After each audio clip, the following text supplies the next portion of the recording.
অজু ছাড়া কোনো প্রাণী জবাই করলে সেটা হালাল হবে কিনা?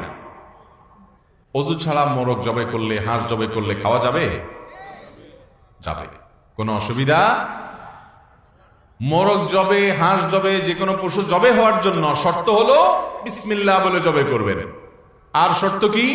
শর্ত হলো তার কণ্ঠনালী, শ্বাসনালী এবং রগ কাটতে হবে। বাস, তিনটা রগ কাটা গেছে, রগগুলো কাটা গেছে এবং বিসমিল্লাহ বলছেন, পশু হালাল। আপনার ওযু আছে না নাই এটা দেখে ইচ্ছা আসবে, যাবে। এমনকি গোসল ফরজ হয়েছে অবস্থা বিসমিল্লাহ আল্লাহু আকবার বলে জবাই করছেন, রগগুলো ঠিকই কাটা গেছে আর বিসমিল্লাহ বলছেন, খাওয়া হালাল হবে। আমার দেশে মুরগি জবাইকে নিয়ে যে কত রকমের কুসংস্কার আছে। অনেকে বলে যেমন এই যে ওযু ছাড়া মোরগ জবাই করা যাবে না, অনেকে বলে এক পায়ের নিচে পাড়া দিয়ে ধরে আরেক পায়ের নিচে ওই যে কল্লাটা টেনে একা একা জবাই করা যাবে না, কমপক্ষে দুইজন লাগবে। অনেকে বলে ভাই বোন একজনে ধরলে আরেকজন জবাই করলে এটা করা যাবে না। অনেকে বলে স্বামী স্ত্রী একজনে ধরবে আরেকজন জবাই করবে, এটা করা যাবে না।